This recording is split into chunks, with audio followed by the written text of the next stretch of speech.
Hey, yo, welcome back to Relatable. Today's NBA podcast. We're going to talk about news from this week in the NBA, as well as pick two crash and burn teams, two redeem teams. We have Brad's game of the week and also the baller of the week that we chose. We got anything new to say for today, Brad?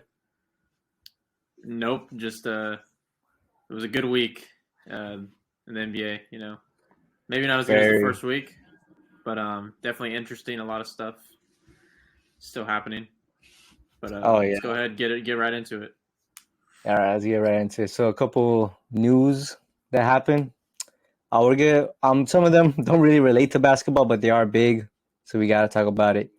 Miles Bridges pleads no contest to felony domestic violence, gets 3 years probation. Basically, he isn't going to jail, so he's still eligible to be in the NBA. What are your thoughts about that? Yeah, he's gonna get signed. NBA teams don't give a fuck.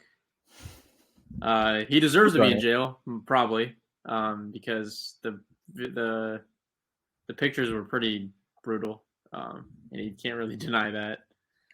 Um, Yeah, he's definitely going to get signed. It's just inevitable.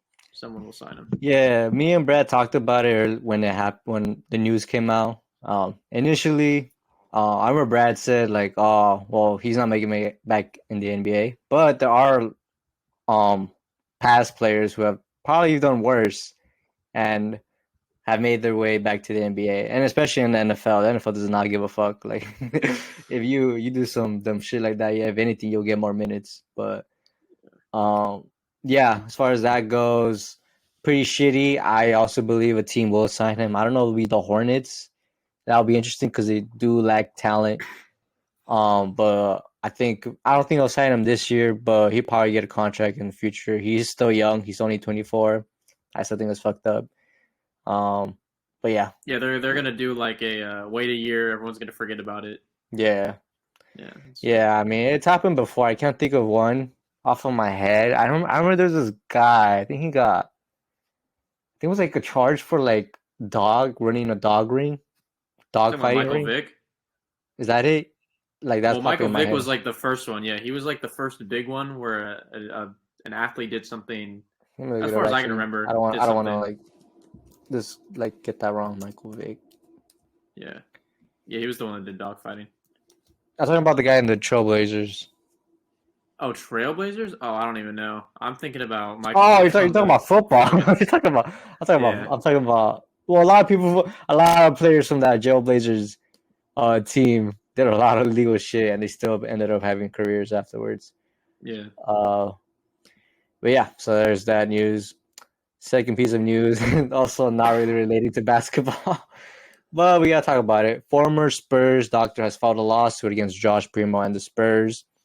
She alleges that the Spurs organization um, basically ignored her complaints about Josh Primo for months, saying that he had exposed himself to her 9 times.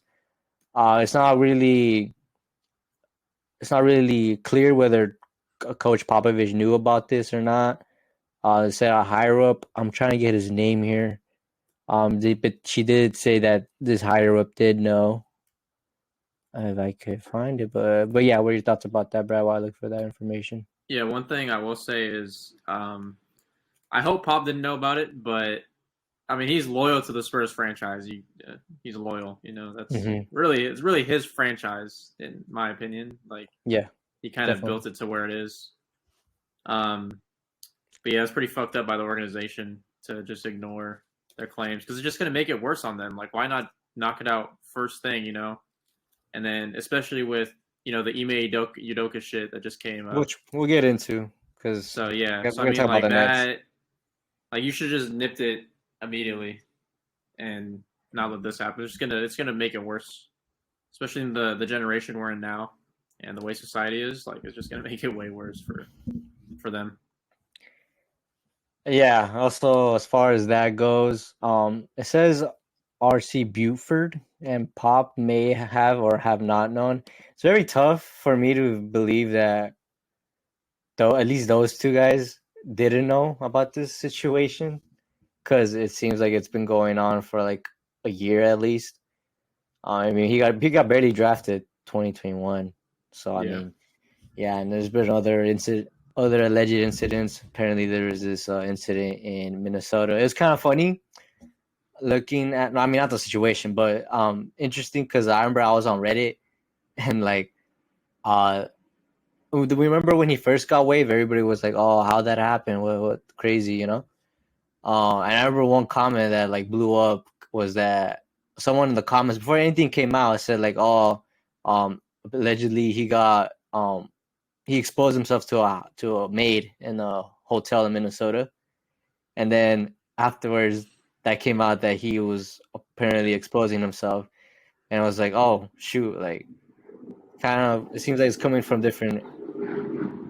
What's that? Oh, it seems like it's coming from like different areas. So, as far as that goes, that's pretty shitty of him to do that. It's pretty fucked up. The whole situation's fucked up. I just hope as an organization, the Spurs, didn't hide this. Although I doubt that they didn't know. Yeah. So I someone like someone higher up had to have known. had to It's know, had to obvious. know. And if they didn't, I mean, if they did know and they hit it, then they deserve every repercussion that comes to them, according Yeah. to the lawsuit. All right, let's get into some actual NBA news that revolves on the court. I think it's pretty important. Luka Doncic breaks Wilt Chamberlain's 30-point per game for having 8 straight games of 30-point and more points. Kind of. What are your thoughts about that, Brad? Yeah, Luca's him. In That dude. Yeah, his sleep. he's that guy. I don't know. I mean, at some point, majority of records are going to be broken. Um, that's just how I see it, especially with new generation and the way the game changes every year. Rule changes, just the way people play. Like obviously, like back then, the 3-point shot wasn't as big as it is Mm, now. yeah. Stuff like that, and it's always going to affect what happens now. So that's why a lot of people don't like to compare, old generation with new generation, but it's still going to happen. Man, get our boy Luka some help because Christian he's Wood ain't dropping it, man. he's dropping 30 bombs, but I mean the Mavs they're still gonna win games, but imagine Luka had like some all-star help. Imagine he had a true number two next to him. God damn, this team him and that number two would be averaging like 60 points because Luka probably averaged 35. Yeah, But 35 and then 12 assists, some shit like that. So yeah, but yeah, get Luka some help because that's great. I mean, if you hear about a guy scoring 30 points and beating Wilt Chamberlain's record, like Wilt Chamberlain has like the most incredible records in NBA history, you would think that like the team is like succeeding and like a 1 seed and like yeah, dominating the league, but like they're 9-0. yeah, but that's not the case. The Mavs are currently 5-3, 5-3. Yeah, Come on.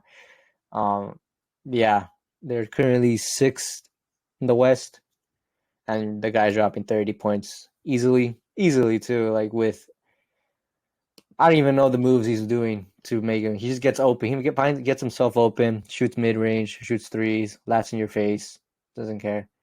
yeah, and a lot of their And wins aren't even blowouts. I'm pretty sure oh yeah, close two games. to like two of their last wins are like they won a 111 to 110 and then 113 to 110. So pretty close. Yeah. So let's move on to the next piece of news. James Harden. So according to Woj, this is from Woj, he has strained his tendon in his right foot, and he's expected to miss 1 month, at least 1 month, and the Anthony Melton will be inserted in the starting lineup. What are your thoughts about that? Yeah, so good and bad news. Good news for Tyrese Maxey because Tyrese Maxey is going to get way more minutes, and he's already shown that he can score, and he's at number 2 right now. Bad news, I guess, the chemistry with Harden and Embiid. I mean, the on-court time, but not like, unfortunately, unlike I predicted, Harden was not having the greatest I forgot about that. start. That's Yeah, he crazy. wasn't having the greatest. Wasn't having the greatest start. So He's going exactly how I predicted. Yeah. Averaging 30 points one week, then I don't know, like barely even shooting the next. Like, Yeah. yeah, it's crazy. So yeah, I agree. I think it's both. It could be both a good and a bad thing because Maxi, who I think they should be, giving him more opportunity. He's gonna get a more opportunity, probably the most because Embiid's he's been dealing with the sickness too. There's like a flu going around to every team. So it's Maxi time, and right now they're 4-6. All right, I'm looking up their schedule right now because I think it's very interesting. Because as we'll get to later, we'll talk about Steve Nash and his firing. But I think it's very interesting because today's Monday, November 7th. Uh, every team is gonna play today. It's gonna be cool. And then Yeah. tomorrow, because of elections, no team will play. But today they play the Suns, right? The Suns have been a pretty decent team. They're 7-2. Well, they're number one in the West, so I guess you could say dominant in a way. They're playing the Hawks back to back. I mean, no, Hawks on Thursday, Hawks Saturday. Then the Jazz, who we'll probably talk about a little bit, the almighty Jazz on Sunday on the back to back, and then they go from that to they take a 5-day break and play the Bucks. So it's kind of a tough schedule, I would say. Depends on how they play the Hawks. The Hawks, I think. What happens if, let's say, they lose their next four? No, probably like three out of the next five. I think they will. First of all, I think they will. Yeah, I because don't. I doubt they. I mean, I think they could split the Hawks games. Usually, that's how those games yeah, go. Like you play yeah, that's back what I to was back gonna. and they'll That's why split. I changed it from 4-3. They Yeah, won one of those Hawks games. but still, I think even if they win on Saturday, like they're going against a fast Hawks team, so that's gonna tire them out. And then you go on a back to back against the Jazz, who are young and hungry. Yeah, probably take an L there. I could see them losing all four. And then they play the Um, Bucks 5 days yeah, after. and you don't even know if So Embiid's healthy, so it's like it's that issue too. And the only person that's going to step up is Tyrese Maxey, and that's not Maxi, going to yeah. carry you, especially if Dejounte's covering him like, for the Hawks Oh man, yeah. or Oh Mikal yeah. Bridges on the Yeah. Suns. So Johnson needs to be in Defensive Player of the Year discussions. I don't know if he'll win it, but he makes clutch steals and like he is the defense for that team when they need it. yeah, yeah. If you But think yeah. Marcus Smart is depoy, obviously he's a winner. I think Oh, Dejounte's should be up there too. oh man, Marcus Smart's been struggling defensively. I think he might have an injury or something. I don't know if saw that last game they had. Yeah, Um, his knee, I think it was. yeah, I don't know. Yeah, he's been struggling, but yeah, as far as that goes, this doesn't look good for the Sixers because they're below 500 right now. And let's Yeah, say they do lose like the Suns, the Hawks, Jazz, these next 4 out of 5, right? I think Doc is most likely fired because it'll be close to 20 games. It'll be like 15 games, and there'll be a couple games below 500, and then I don't know, I think they might hit panic mode because the East this year is very competitive. We got like at least 6 teams above them right now, in the Hawks, the Bucks, I'm trying the Celtics, the Raptors are playing amazing. The Cavs, that's already 6 right there, yeah. and I then the mean, Nets. bro. That's the thing is they'll be 4-10 if they lose all four. They'll be 4-10 Yeah. or 5. Yeah. So, damn, forgot what I was saying. Yeah, I'm not sure if Doc gets fired only because I mean, yeah, they'll be four. Like if they lose all four, they'll be 4-10, which is obviously terrible. But I just feel like they love Doc way too much, and which they shouldn't. He deserves to get fired. He should be fired right now. But That's a deep hole. I just think they'll be like, oh well, James Harden's not playing, and Yeah, that's excuse. excuse. They'll make excuses. That's what they're gonna do, and they're gonna give Doc those. 5-10. Yeah. I hope he gets fired. I'm really praying on his downfall. I ain't gonna lie. Oh shit! But, oh shit! yeah, I think he's on a Mac getting fired. Holy well, shit! No, I just think it's better for Brad He's goes still to gonna sleep. he's still gonna get a job. Brad says a prayer before he goes to sleep, hoping that Doc gets fired because he's cold like that. He's still gonna get a job. It's not like he won't. But do you believe? Yeah. I believe Doc's getting fired this season no matter what. Even if like say they start off bad or whatever, I think by the end of the season he's not gonna be a coach of the Sixers. Do you think another team will pick him up? Because I feel that he's been given so many opportunities. There's no coach who's had more talent on his team than Doc the last 10 years. I would say, maybe 15 years if you count. Yeah, they count the Celtics. And he only has one ring to show for it and a lot of embarrassments. Like it's gonna be. I personally don't think I don't see a team hiring him. Maybe like a young and up and coming team. Maybe like the Hornets because they have Clifford and maybe they're not that enthusiastic about having him. But as far as that goes, I wouldn't be surprised if like Doc never gets a head coaching job after the Sixers. Yeah, I think he will because I think he's like that veteran coach, and a young team I think is going to pick him up, be like, oh, all right, we need you to, because I mean he's a good regular season coach. Usually it I want usually works in the CJ. regular season, but Not this regular like, season. but see, like teams could look at that and be like, all right, well we want a good regular season right now. Like some teams want that shit. Some teams aren't going for like championships. They're like, oh well, we have a good regular season. That's all we want to get right now. Yeah, yeah. Boost it up a little bit. Jazz. Yeah. Yeah. So I mean, I could see it. Doc is very well loved. It seems like in the NBA, even though he sucks as a coach. So Yeah. yeah, Yeah, I think this is very bad for the Sixers. Because even then, Harden has to come back and they have to again try to figure this out. Because even with him, they weren't figuring it out. yeah, So the Sixers might end up being like a 6 seed, honestly, maybe even a 7 seed this season. yeah. How is it? How it's looking is Bucks, Celtics. Cavs, Cavs, Hawks, and Cavs, Hawks, then and then who's you above? put in the Raptors, and then Yeah, the Nets and Heat are above them. So I think that's like a little foursome right there. Then the Raptors, Nets, Heat, Sixers. yeah, Those will be the next four after. yeah. Yeah. So we'll see how that plays out. And yeah, and I mean at least the other teams are healthy. But we'll see about that. Move on to the next piece of news. We talked about this last week a little bit, but I think it needs to be talked about again. Kawhi Leonard. What's going on here? The Clippers here have fallen, and we'll talk about another team that's fallen. That's probably you take more seriously. But right now, Kawhi has only played 2 games, and let me get the report out here so I don't.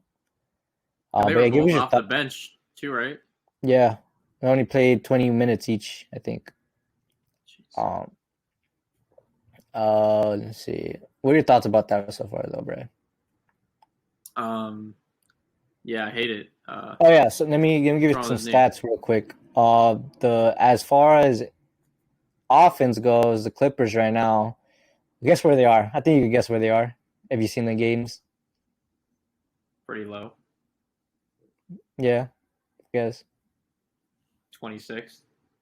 Last, Oh dead shit. last. Damn, I didn't expect Yeah, that actually. this team is struggling. You know how in the NBA they be saying all you need is wings, or everybody wants is wings. Well, this is what happens when your team's full of wings. You're just shooting jump shots all the time, and they're not making their jump shots. They're struggling, and they don't have playmaking. They don't have any good setup offense. John Wall, I think he's been kind of a disappointment. He's doing better than Reggie right now, though. Reggie's But been a yeah, huge disappointment. no, Reggie's been a huge disappointment, but I expected that to be honest, because Yeah. I think Reggie's always been up and down player. Like he's had his best seasons with the Clippers because he was well last season because he was given opportunity to do so because Yeah. Kawhi wasn't there. So he had to have the ball. But now with all this depth, he has to share his minutes with John Wall. He struggles. And John Wall, I say he's been a disappointment because the playmaking, as far apart from transition playmaking, which he's awesome at, um, as far as the half court offense goes, I don't see him really changing it or making it any better because it's a bunch of wings shooting jump shots and they're missing right now. I don't know the 3 point percentage, but I see them missing all their 3 points or 3 pointers. One thing I want to say about that too is bringing my boy Russ into this. a lot of people were hating because they were like, even off the bench, Russ would suck. But I mean, then they're like, oh, John Wall though, that dude's gonna Yeah, light it up. And you see the comparison right now. yeah. It's kind of one over the other, and it's not John Wall. John Wall is below that No, threshold right this is now. why I want to talk about it more because Clippers. I think just because they're not the Lakers, they get saved from so much criticism. When, in all honesty, I think their situation is way worse than the Lakers. Because at least with LeBron and AD, sure you could question their health, but at least they're gonna play. And Russ has been playing better. But like with the Clippers, is Kawhi gonna play? Like that's a serious question this season. And if he doesn't play, I think they're gonna miss the playoffs. I think, or maybe make the eighth seed. Yeah, But I mean, they've been celebrated so much for making the playoffs, making the eighth seed. I think it's kind of ridiculous at this point to like praise them for like having so much depth and like making the playoffs when they're supposed to be contenders. yeah, the deepest team in the league, so not really doing much. I mean, yeah, they got what 5 wins. Yeah, okay, They're 5-5. yeah, they're not that impressive of wins, in my opinion. So Yeah. Okay. So it's very sense for back. At no point has the team put a time frame, so they're not putting a time frame on his latest injury because he had of a setback. Right now they're just working game to game, and it's basically the same shit as last year. I mean, how it seems to me is he doesn't want to play. So I don't agree with that. I think he does want to play, but I just think he has messed up knees. I think he has knee. What was it? There's a specific medical term. Knee tendonitis or something like that. is it Uh, tendon? I don't know. some chronic knee injury. He clearly has a chronic knee injury, and when you're playing in the NBA, where you gotta like your knee is probably the most valuable body part you have. Yeah, Um, especially with yeah. someone, with him like him who has to play like 30 minutes, 30 plus minutes. Yeah, if I were placing bets on the Clippers, I would take that money back because they are. I don't think they're winning a chip this season. But Yeah, I don't think they're ever going to win a chip. Ever. yeah, So they never even made a yeah, finals. Oh shoot, no, that's okay. We'll move on to the last piece of news, and this is the big one. We're gonna spend a majority of this podcast talking about it because I think it's very interesting. Not just the specific news about this team right now, but I'm gonna go through the entire timeline because I think it's very interesting. Um, the gift that keeps on giving, Kyrie Irving and the Brooklyn Nets. So right now I'm scrolling up. There's a really good news article right here where it takes you through the timeline of the Brooklyn Nets saga when Kyrie and KD both signed. All right, so here's what I want to do with this. I want to go by every piece of news. So this is what I want to do here. I'm gonna go through every like timeline. I want to get your thoughts on it, and then at the on end, each one at their own time or yeah, after. I'm not, no at their own time because I want to like Okay.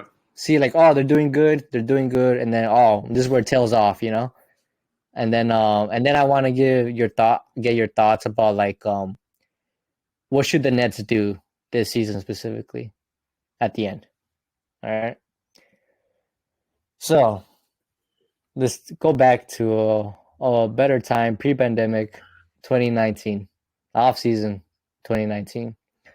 Brooklyn Nets have signed Kevin Durant and Kyrie Irving to max contracts.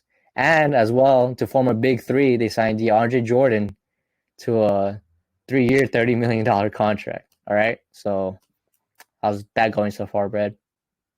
Great. They're excited.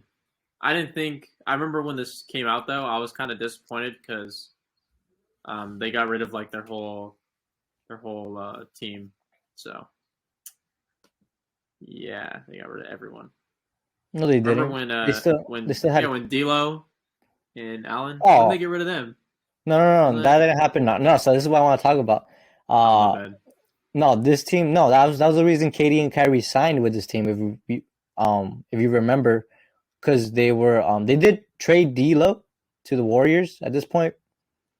But they For a needed to, pick. right, for the cap space. Yeah, for the trade. It was a sign and trade for Yeah, yeah yeah, yeah. KD.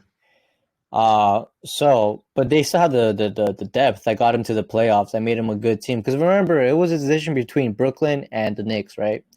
The Knicks are a dumpster fire franchise. And if you can remember, I know it's kind of foggy, but the Nets were looked at as one of the best competent front offices. You remember? Yeah. So they had Karras, they had Allen, they had what else did they have?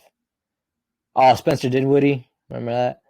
Yeah. They had Joe Harris that had all that depth, and they added these two superstars.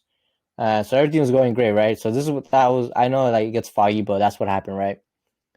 So then pandemic hits, and then actually this happened right before the pandemic, I believe.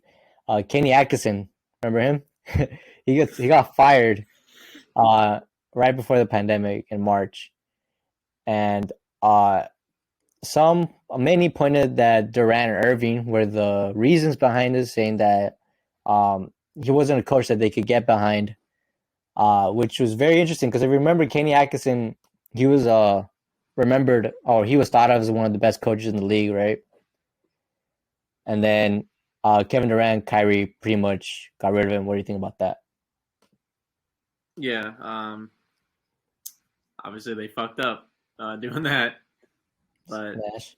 yeah, they just. I mean, it makes sense because they're stars and they want specific play styles, I guess, and specific people that they think will help them.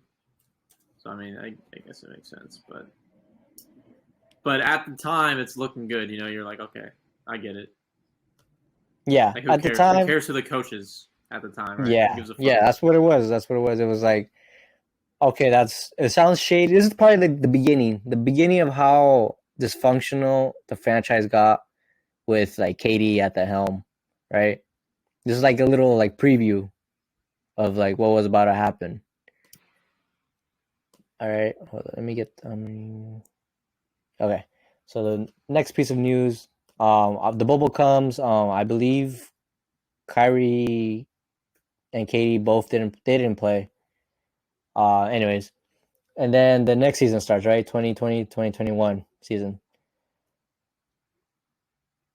Okay, so the season starts, and then Kyrie Irving, if you remember, he took a 2-week hiatus to attend his sister's birthday party in January of 2021.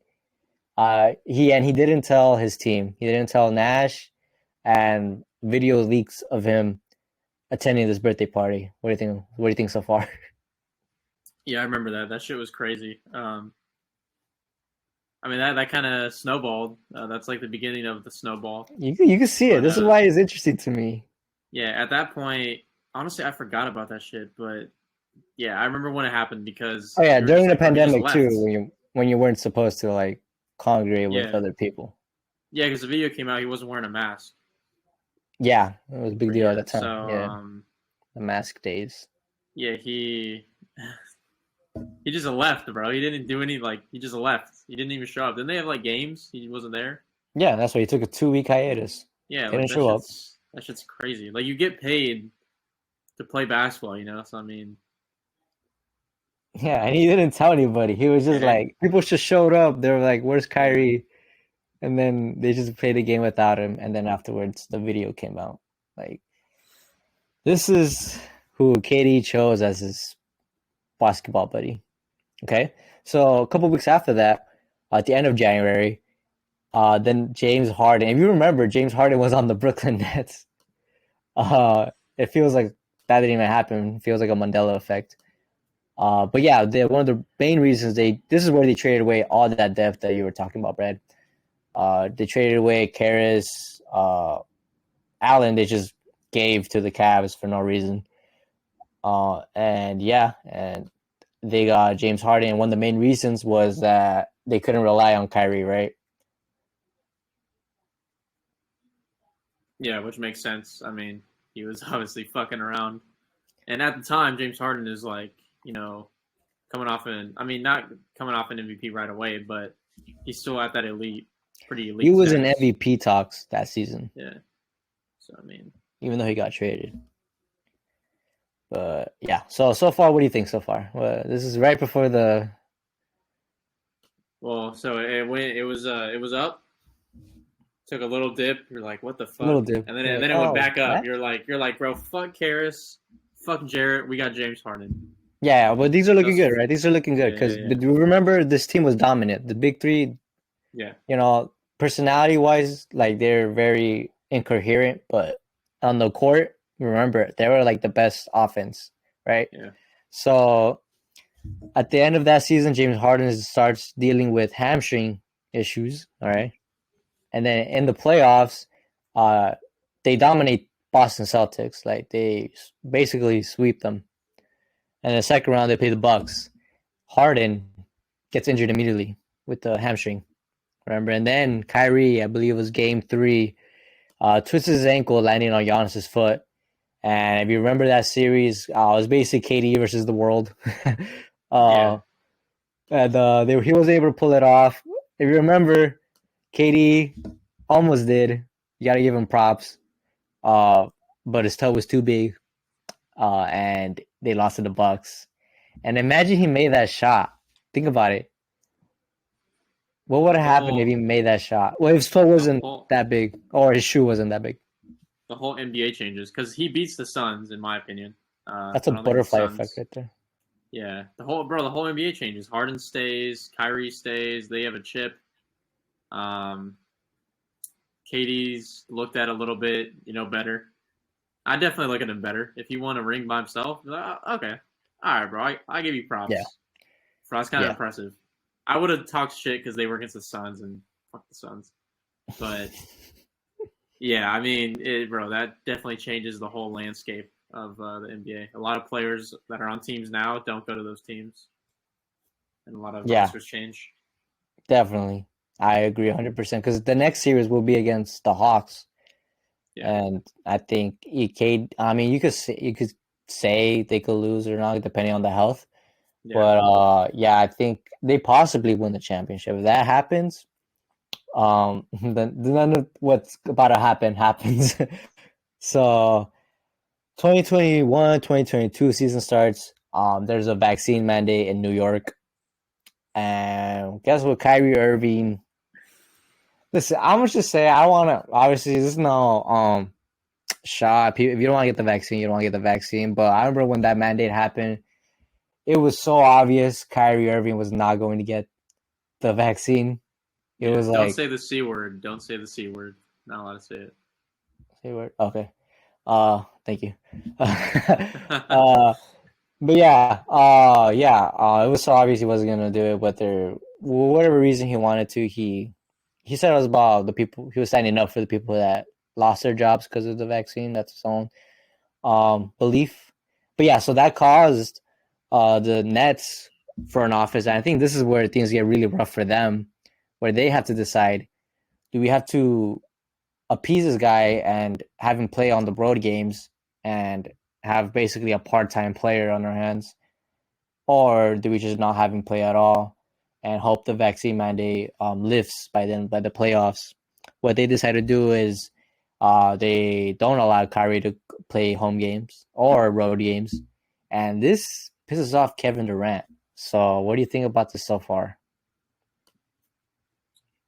Yeah, I thought it was bullshit. I was like, bro, how is this dude a part-time It's player? crazy. That shit is nuts. Like, It he's is getting crazy. paid just to play road games, and he can't even play all road games because there was a mandate in San Francisco or in California, Toronto, yeah, so and Toronto. Toronto too, and then there's fucking like 4 California teams, so can't really do Yeah, that. You can't do it in San Francisco, Sacramento, or the 2 LA teams, and then Toronto, and then you can't do it against the Knicks or at home with the Nets.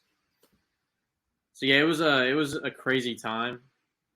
I think if he cared, I mean, I get it. Like, you know, it's your belief. I'm not gonna tell him he's wrong. Like, I mean, hmm I agree with him in a way, but it's just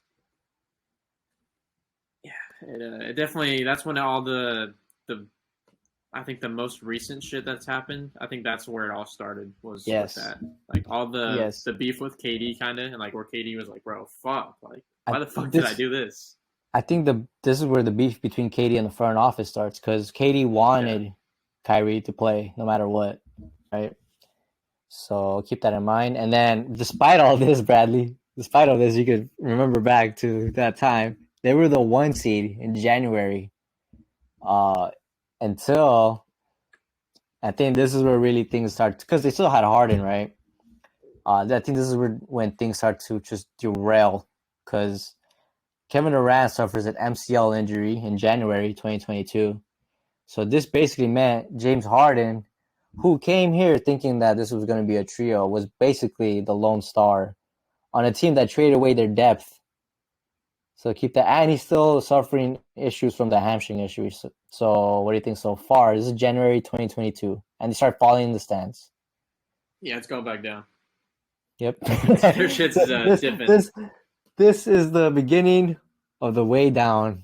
Yeah, And it went down with the Kyrie thing, and then you're like, oh, well, we're still number one. Like you can't. yeah, So it's like, all right, little then bump. Durant, and you're like, oh shit, that hill just kind On. of. But then people are still optimistic, like, we got MVP James Harden. He's done this before on the Rockets. Like Yeah, he can but do it again. this was a Harden with the still lingering Yeah, hamstring issue. So, yeah, and and hamstrings it's are a thing. understandable. Looking back at it, it's understandable. I still don't agree the way he did it because if you remember, now Harden starts quitting on his team again. Yeah, He's if you remember that play. I still remember that play versus Sacramento when he's going for a loose ball. He's by himself, and then I forgot who it was. I feel like it's De'Aaron Fox or someone from the Kings just swooped him from him because he was just walking yeah. towards the He's ball, just jogging. Yeah, jogging.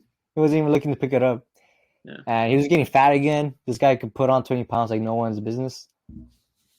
But yeah, they start falling in the stands, and James Harden doesn't like being in New York, and he basically asked for a trade, and they got Ben Simmons, basically. And yeah, they got Ben Simmons thinking that he would be able to play for the rest of the season, but he was suffering back issues as well as, I guess, mental issues. Uh, what do you think so far? yeah. All the way back down.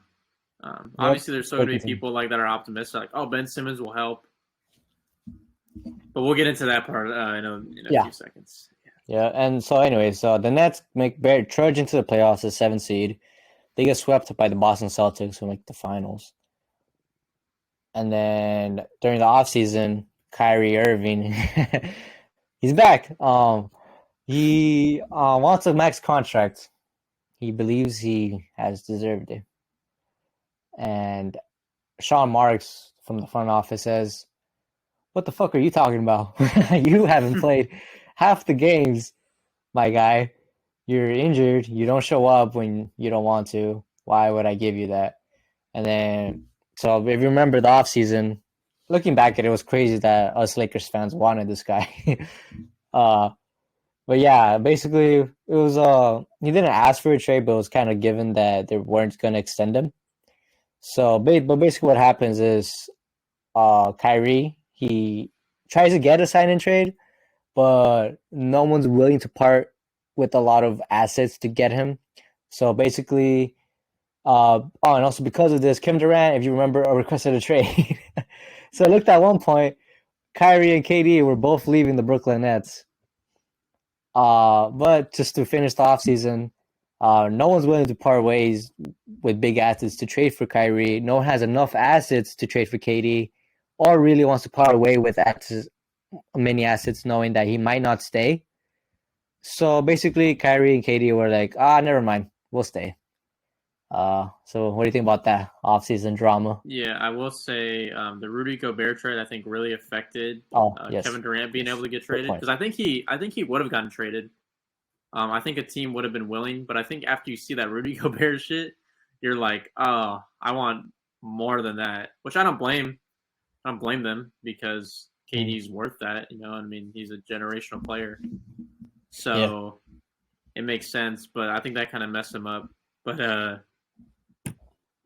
Yeah, I can't say I was surprised that he requested a trade. I mean, all that drama, and then obviously they don't like the front office. The Nets is not a great organization, as you can Yeah, see. but this is why I want to talk about it because they were before they got there though. Yeah, I So know.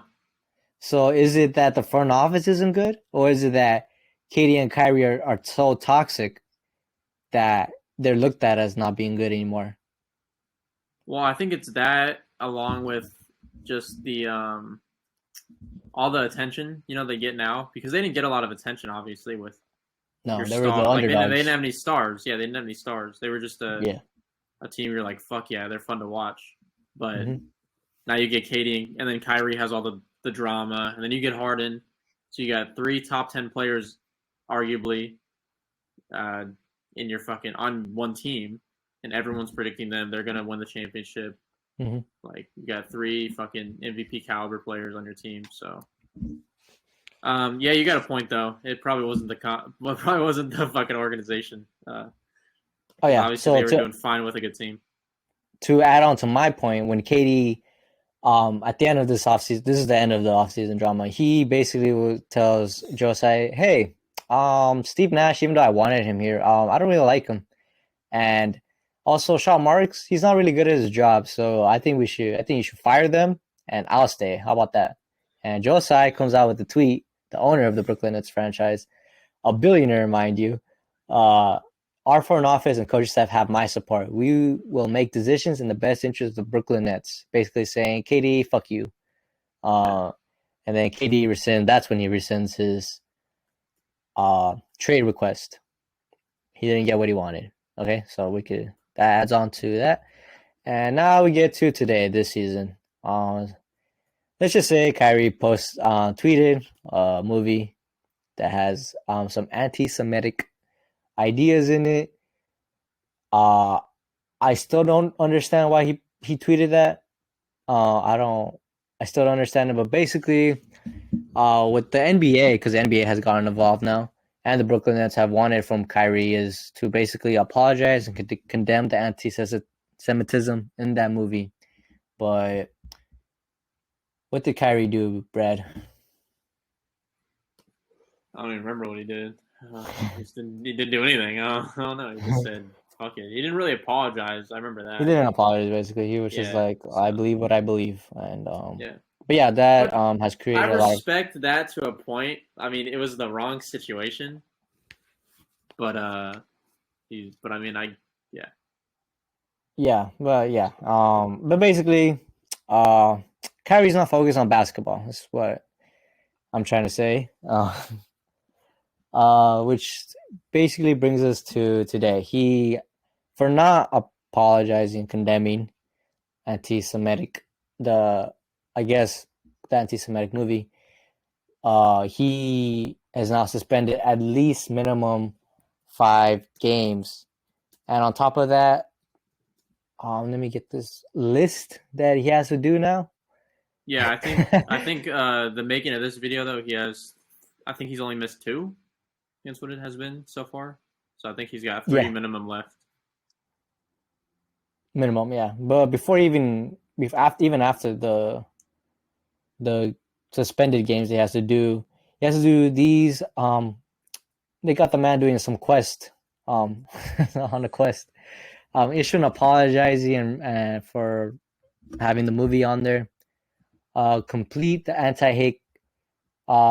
Wait, the Anti-Defamation League agreed upon. Okay, so he has to donate $500,000 to anti-Semitic. I mean, no, anti-Semitic organizations. Yeah. Complete sensitivity training created by the Nets. Complete also anti-Semitic, anti-hate training.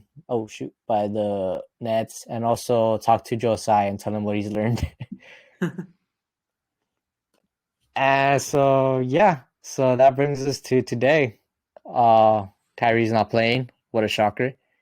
But without him, as you said, there's been 2 games, but they have won those 2 games because let's bring it back to basketball now. They were starting off the season. I believe they were 2-6. Now they're 4-6. Correct? Yeah, I'm pretty sure that's accurate. I know they've at least Yeah, won one I in a believe they good won win. both Yeah, games. at least one. I know at least one. And I forgot. There's so much news. I forgot one. They fired Steve Nash. Oh They shit! fired Yeah, Steve Nash. forgot about Yeah, and let's get your last thoughts about that. What? And then they're rumored to bring Ime Udoka, who has his own issues, coming in. What do you think about that? Yeah, desperate times call for desperate measures. That's how I see it. But I was expecting Steve Nash to get fired. Obviously, that dude was not doing good with them. Let But me it's push hard back. to. Let me push back on that a little bit because we forget that they were the one seed. They were the best offense with Steve Nash as the head coach. He actually has the best winning percentage as a Brooklyn Nets head coach. He's 94 and 67.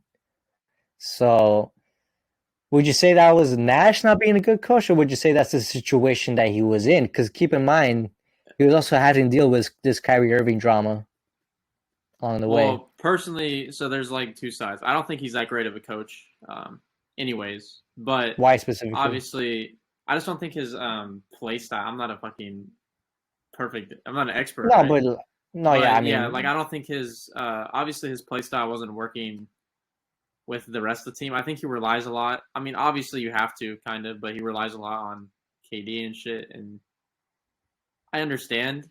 And I don't think it's all his fault. I think they just need to find a scapegoat. That's really what it is. It's not Nash's fault at all. It's just he's a scapegoat. He's just the scapegoat for the organization. Throw some attention off. It's obviously the two star players that they brought that wanted to go there, and they wanted him.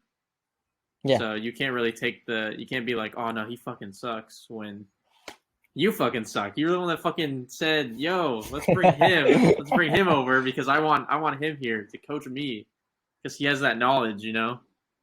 And I mean, Steve Nash, I think will get. I hope he gets another job because I can see potential. But I think he might. It's going to be iffy because they're just like, oh wow, like a lot of people are using him as a scapegoat, right? They're like, damn, he sucks because he can't even win with these players. But like to your point, he was winning with them. That just injuries happen, and then Kyrie's a bitch sometimes. So that's how it is. Okay, so that brings us to this question now. And yes, I looked at they beat the Hornets and Wizards last two games. Okay, So yeah. good, and their defense has improved. They were last in the league. I believe they're 18th now, so that's a big jump. Yeah, Kyrie's a traffic cone. So Yeah. So keep this in mind right now. Jacques Vaughn is the interim head coach. What do you think the Brooklyn Nets should do this season for their future? sell, get some picks. Fuck it. Nah, but I mean, they're not signing Kyrie back, so I don't really. It's hard to say. I mean, if I were them, I would hire Udoka. He's not a bad coach, and I mean, you can't really get any more mad at this organization. So, what the fuck? What the fuck do they got to lose at this point? They're losing Kyrie. Kyrie's not extending. KD's not going to get traded, but they might have to do it. So you at the think end of the they year. should trade both KD and Kyrie? Well, it's tough because I don't think they should trade KD yet. They should trade Kyrie because see what they can get for him, right? And then because he's not signing. But that was the issue. Even the off season, they couldn't even get anything good for him.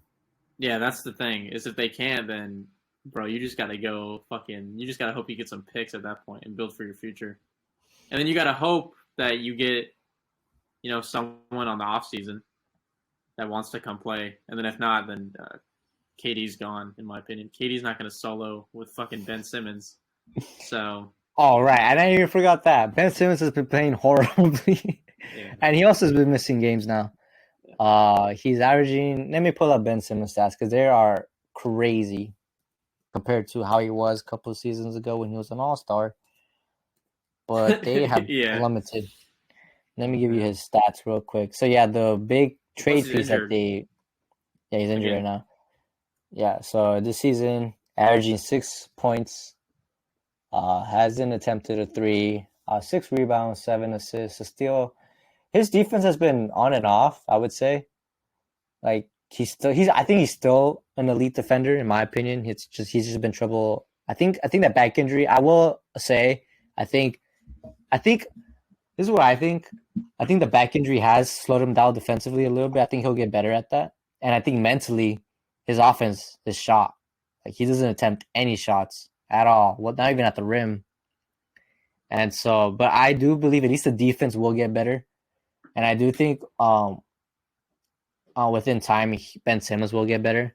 As far as the Nets goes, I kind of agree with you. As far as hiring Udoka, I think they probably just because he's shown to be a good head coach. He was in the finals. I know he has like issues off the court. Well, off the court, I guess. In the organization, halfway on the court. When you were saying players maybe would want to come next season, one player that came into mind that will for sure come and play for Ime Udoka is Marcus Smart. That guy loves Ime Udoka. He does not give a fuck what that guy did behind the scenes. He don't care how many wives that guy fucked. And he likes KD too. He loves KD. No, yeah. If Marcus Smart, is Marcus Smart a free agent after this season? I don't think so. Right? They extended him. But he's been in trade rumors. I know that.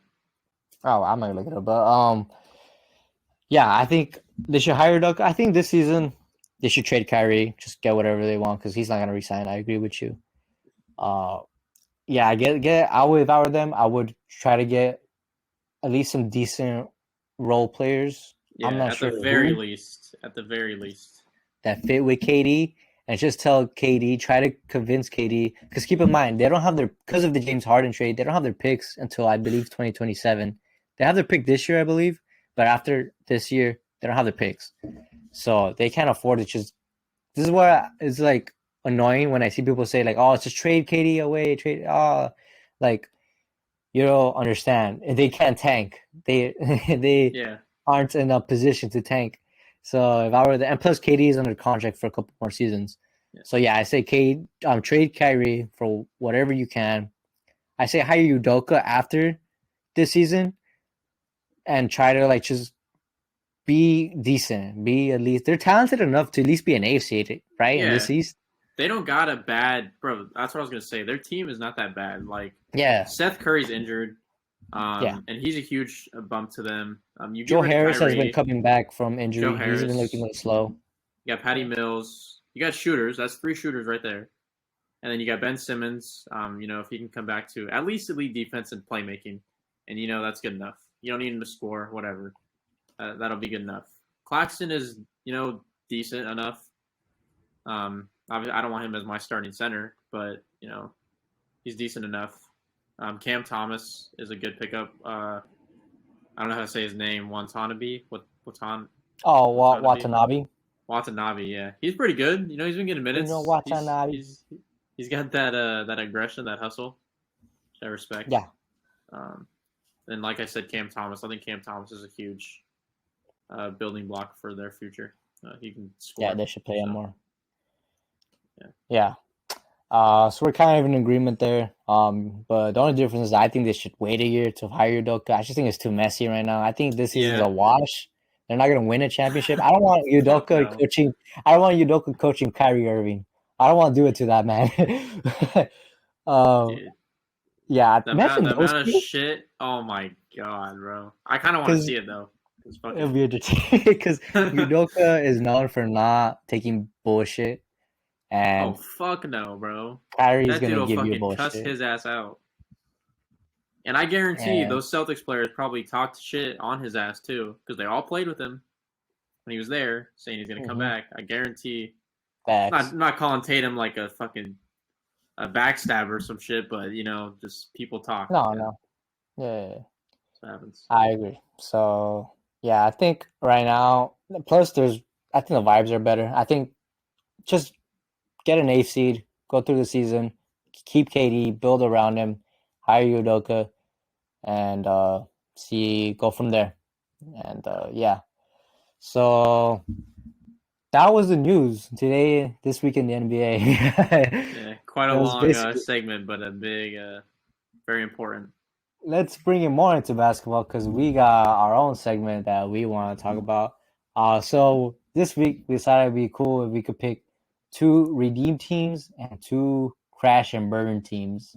So basically, how this is gonna go is we're gonna have the NBA standings in front of us. So basically, we're gonna pick two redeem teams each. A redeem team is a team right now that's below 500 that we believe will get better throughout the season and be above 500. A good example of this would be like last year's Pelicans. They started off well. They didn't even make it above 500, but They they made the started off playoffs. terrible. Yeah, they were, I believe, 1-10, but they still made the playoffs because they made a couple moves. They got better. Willie Green's a really good head coach. So yeah, they were redeemed themselves, right? So we're gonna predict two teams each that will have a similar projection as those as the New Orleans Pelicans team did last year, and then we're gonna pick two crash and burn teams. So this is more fun. These teams are doing decent right now, at or above 500, however you want to view it, and we believe it's not sustainable. They're gonna suck. We're not gonna talk about the Nets because we just did that for like 30 minutes already, so you can take them off. Uh, so yeah, why don't you get us started with that, Brad? So you want to start crash and burn? Or you want to do redeem first? Redeem. Let's start with some positivity because we talked a lot of negative shit right now. All right, so redeem. Yeah. He's repping the team right now. Oh yeah. Sorry Oh if I took your no, it's your cool. We can talk team, about it. but yeah, they're 2-7 right now, and honestly, Last West. second to last. The Rockets are last. They're 1-9. Okay, we're not that bad. But anyways, like the way I see it is, I'm not really disappointed. As disappointed in our season as a lot of people, talk shit. But we're the only team that's every game we played has been against a team that's above 500. Mm-hmm. So obviously, except for the Warriors, but they were the champions. So I don't fucking count. All right. And so every team we face is above 500. And all of our games have been pretty competitive for the most part. Maybe besides like two. Like I'd even say that Jazz one we lost by like 14, but up until like the last 5 minutes or like 4 minutes, it was pretty up there. Mm-hmm. The shooting just got to get better. Defensively, we fell off last game. Well, against the Jazz, and then the Cavs, yeah, we did the same thing. But yeah, I think we definitely will redeem ourselves. I think once LeBron gets over the sickness, I think that definitely affected our last 2-3 games. He's also missing today's game because of a foot issue. Yeah, so this will be uploaded, post Lakers win, but knock on wood. But yeah, also I think it's going to take a little bit of time still for Russ, to get still into the flow. I mean, he's looking good though right now. So screw all the Laker haters that used to talk shit. Even if he went on the bench, they were like, "Oh well, he still sucks. He's washed." You can see that he's not washed indeed. So Kendrick Dunn's washed. That's about it. Thoughts? Okay, so that was one of my teams. It's okay. I have another team that I actually want to talk about, but yeah. So obviously, it's a very homer pick, but I know people will be like, "Oh, Laker fans, basic Laker fans, oh, always delusional," and I mean, sometimes we are, but I truly believe, just based mostly because I could see a path where we're at least decent. Because as you said, like we haven't played a below 500 team this season, and they've pretty much all been close games. Besides, kind of the Jazz, the last minute was kind of blow up, but yeah, I agree.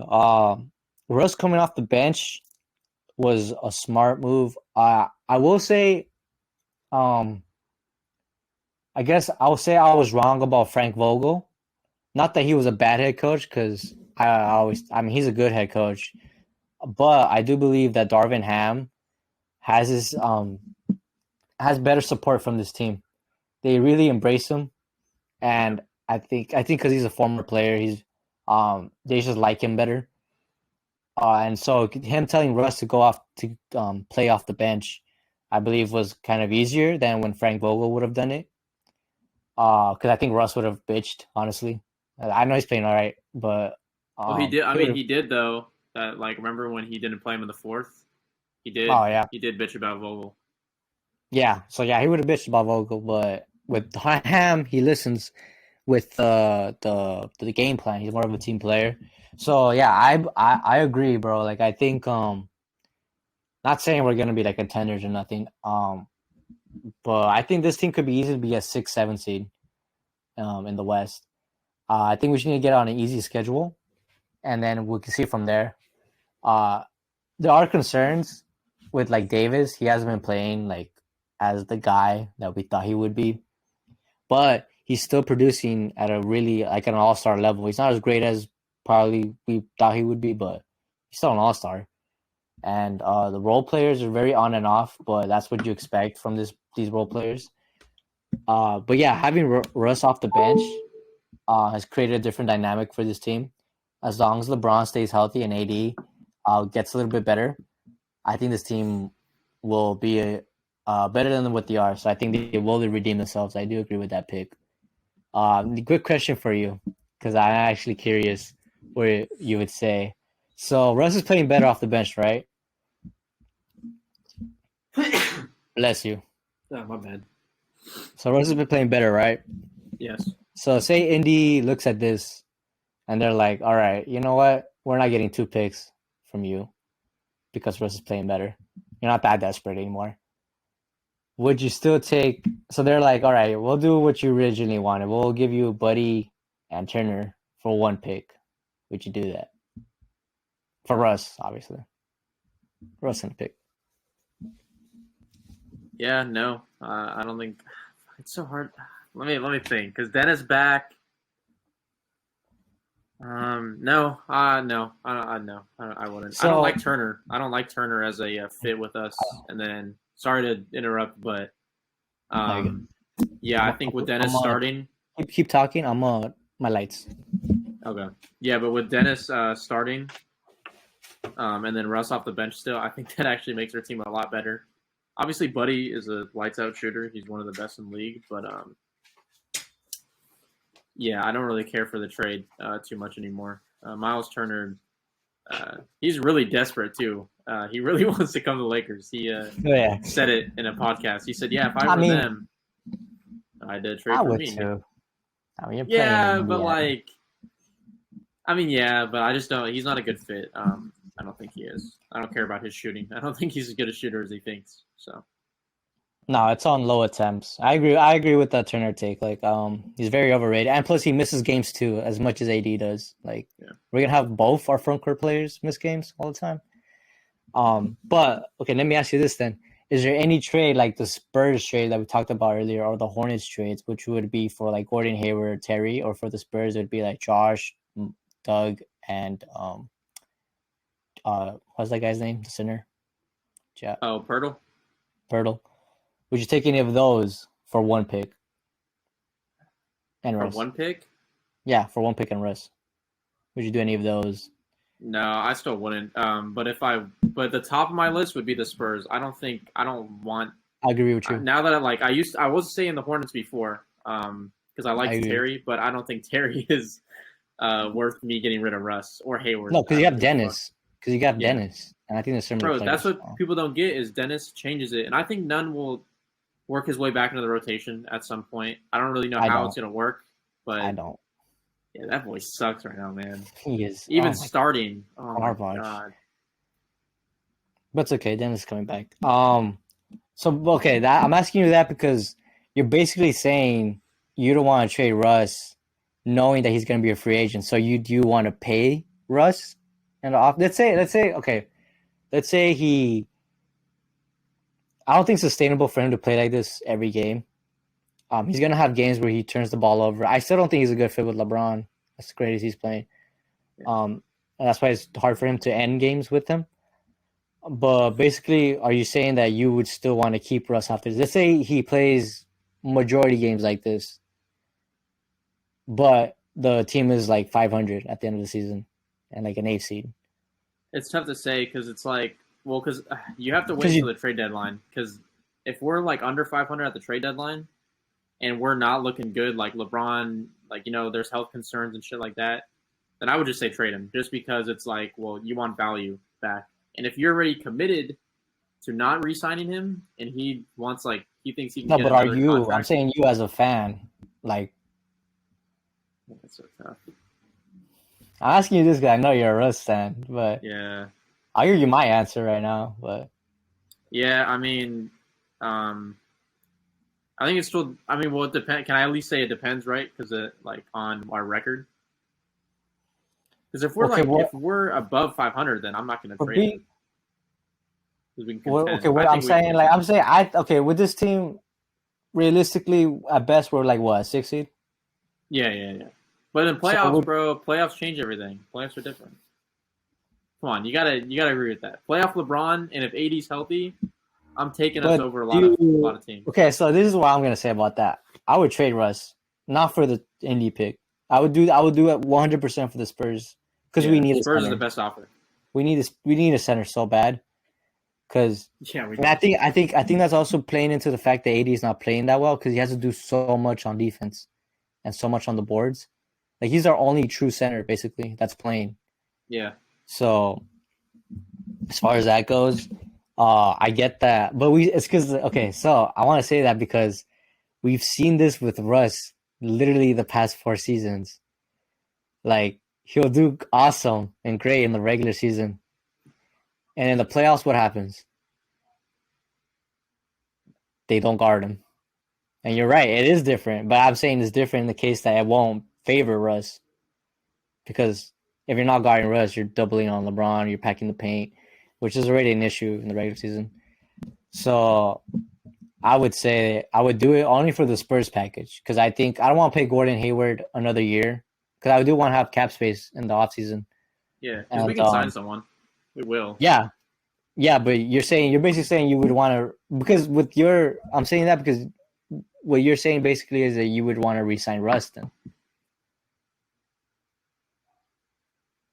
Because if you don't trade him, you're wasting an asset, especially when Yeah, he's playing this good. yeah. As me, yeah. I'd probably trade him for the Spurs pick. Okay, good. But I mean, I'd want to wait though. I'd want to wait. I'd want to wait until we see how No, it but goes. I wouldn't because I've Oh, seen this. We've seen this with the Wizards. We've seen this with the Rockets. You trade when he's high value. You yeah, do that true. Oh, like if because they offered me today, yeah, okay, yeah, I get what you're saying. yeah, that's what I'm saying. Like right now, I would do it in a heartbeat. I wouldn't. I agree with you on Turner, bro. Like he's so overrated. And Buddy, he's a good role player, but how far are we getting with Buddy? Yeah. And yeah, I mean, I would do it for just one pick though, not 2 picks. But I do love the way. Don't get me wrong. I'm just being realistic here. I think I love Russ, but We gotta think about the future. Like you got a point. Like yeah, Russ is gonna want big money, and yeah, then maybe not even big money, but money we're not willing to pay. multi So years with LeBron, like they yeah, don't fit. They just don't yeah. fit. And Russ doesn't So want to play. Like as much as Russ is doing good on the bench, he's not. You're not gonna pay him to play off your bench. You know what I mean? So yeah, it's like not realistically. You're right. yeah. I just want to make sure your head's on straight because I know he's playing awesome right now. Yeah. He's the sixth man of the year. I agree. I agree with you that. I will say I didn't think he would play this good. He's fucking amazing right now. He's fucking playing great. You gotta be dude. I'm so hyped. Yeah, yeah. I will say that. But I knew he Yeah. played better. I don't know this been. But anyways, moving on to my redeem team. Right now, they are what's the record? They're 4-6. Can you hear me? Yeah, I can hear you. Okay. 4-6. The Miami Heat. Yeah, it's a good one. Yeah. So right now, oh shit, when did the season start? Yeah. So right now, let me get their stats real quick. I had them in front of me and I lost it. How prepared am I? Anyways, defensively they're 25th. Oh no, my bad. Offensively, that makes more sense. They're Yeah, that 25th. does make more sense. Yeah, their defense still decent. It's at 6. Oh yeah, that's good. That's expected.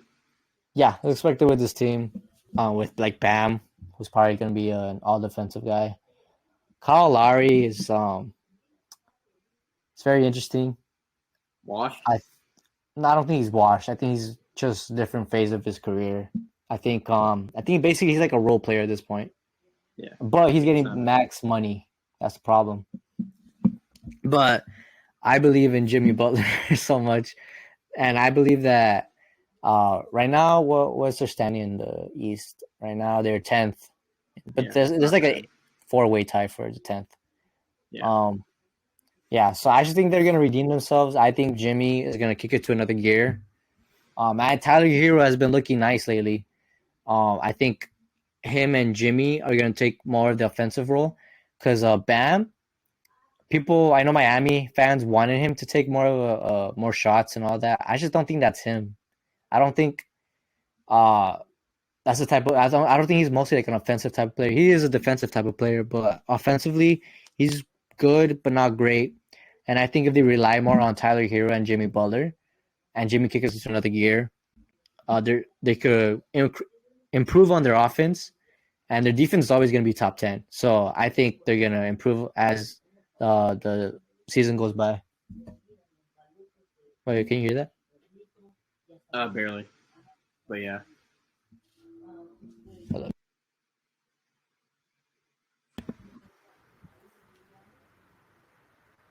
Never mind. Continue. What do you think? Thoughts? What are your thoughts? Yeah, I agree because I see Bam as someone compared him to Draymond Green, but like can like just is better in the paint, like can shoot better and taller, obviously. That's a good Which I agree comparison. with. I agree with because he's in a good system, and then I mean I don't want Bam posting up every single play, taking jumpers. Definitely want to rely on Tyler Harrow and Jimmy Butler.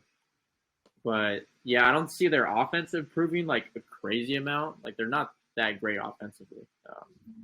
Jimmy's a great player, but he's not very consistent with jumpers. Just Mm-hmm. how it is. Like 3-pointers, he's not the best 3-point shooter. Mm-hmm. But defensively, bro, defense will carry you, and if Yeah. they're fucking willed to fight, will carry them. So they're definitely gonna redeem themselves. I don't see them being a top 5 seed maybe, but the way the Sixers are going, it's No, definitely yeah. possible that they could be. Yeah, we're definitely not picking the Sixers as a redeemed team for sure. Definitely All not right. right What's your now. second redeemed team? This one's pretty obvious. I got the Warriors. Oh, that was my next one. All right. So I can't say my Yeah. next one because you took two of mine then. What is well, yeah. Like those are the only. I told you I had 3, and there was the Lakers, Heat, and fucking Warriors. Oh, really?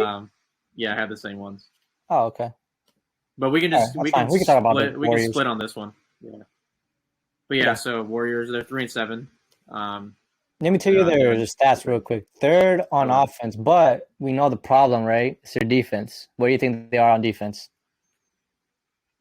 Well, they ain't last because it's the Clippers, right? So, or no, they're last No, no. offensively. Oh, they're Yeah, last defensively. Then they got to be yeah. last. Yeah. Oh, yeah, Yeah, dude. they're fucking trash. So I don't know the stats off rip, but based off what I've seen when they play the young guys, this I don't want to say I'm right, but I said this last week. I was like, how good are those young players? And we see they're still raw, bro. They Yeah, still need time to very, learn, especially very. Wiseman. So, okay, continue with your take, and then I'll say mine. But I just want to glow a little bit and say I told y'all they weren't that great as Charles Barkley would want you to think, but Yeah, yeah. I agree.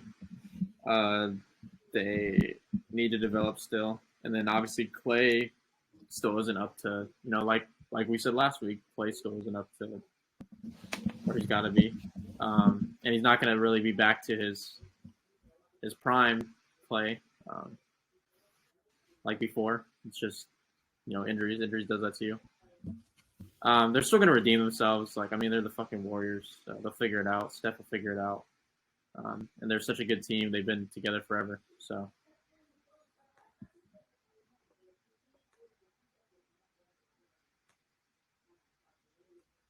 Yeah. I will say that with I agree that they're gonna redeem themselves right now in the standings. They are 13th. They're one game better than the Lakers. Yeah, but I just think the continuity of this team, I think Klay Thompson will get better. And I just believe, but I am a little worried that they might fall in the standings. They're not going to be like a top 4 seed as predicted, just because like you need these young players. Like Kuminga's not getting minutes, bro. And this is what I wanted to say. Wiseman, like I said last week, I think they should trade Wiseman. He's probably like I don't know how to say this. He's not like the worst of the young squad they got going on, but he's definitely the most replaceable, I think. Because they Yeah, he got is. Kevon Looney, and they probably could get a center who does what he does. But also, if you look at the games, whenever he like messes up, he has like bad like body Body um language. body language. Yeah. Yeah. I agree. I'm just like, bro, like you need He to gives fit up on in with this himself. team. Yeah, but you need to fit in with this team. It's not, and I think he needs a better situation where it's more around him, right? Like a younger team, like Yeah. the And Pistons. the replaceable part, oh, that's actually a good ass fucking. Wow, that'd be a good. That'd be good for them. Damn. No, but the replaceable part is true because they've shown they can win without a big center. Yeah. So they've done it. They're all fucking every time they won. So Yeah, I think they will redeem themselves, but I'm afraid they're not going to be a top 4 seed. I will say that because their young core needs to learn quick. Moody's the only one really getting minutes, but he's still like a backup. Just like he's okay, he's cool. But they're playing like Ty Jerome and like they're giving him like over minutes over Kuminga. It's like crazy. Like bro, a lot of people didn't realize how big losing Gary Payton, JTA, Otto Porter, and then they lost Damian Lee. Those are 4 pretty Damian Lee, yeah. pretty good pieces, you know. Damian Lee's been with the team for a minute. Otto Porter's a good wing. And then JTA was playing great for them. And then Gary Payton, like their defense, it makes sense why their defense is so low because those are like some of their top defenders. And you got Wiggins, and then, I mean, Clay, not really right now. And then Draymond, obviously. But yeah, and also Wiggins, he's good. He's a good player. He's a good role player. Who could sometimes be great, sometimes once in a. I'm gonna say the analogy that like I told you last year that just makes so much. I don't know if you remember the analogy of Wiggins that I got from Bill Simmons. I forget. Andrew Wiggins is like that cat that you have that like every now and then he'll come through and you'll be like, oh, Andrew, what's up? And you'll play with him a little bit. It'll be cool. But for the most part, he's just gonna go disappear, do his own thing. Yeah. But when he comes, it's fun and it's a great time. And yeah, I'm a cat guy now too, so I understand that analogy on a new level. Yeah. No, I can't suck. Yeah, if anyone's listening, you know, or to the listeners, you know, it sounds depressing. You know, cats or dogs at the bottom. You know, dogs are better, but get a cat, man. You ain't gotta take them outside. You can just play with them. They're cuter, in my opinion. Go buy a fish. Oh yeah, get a fish, I guess. Play with my fish. I'll walk my fish. Anyway, let's move on.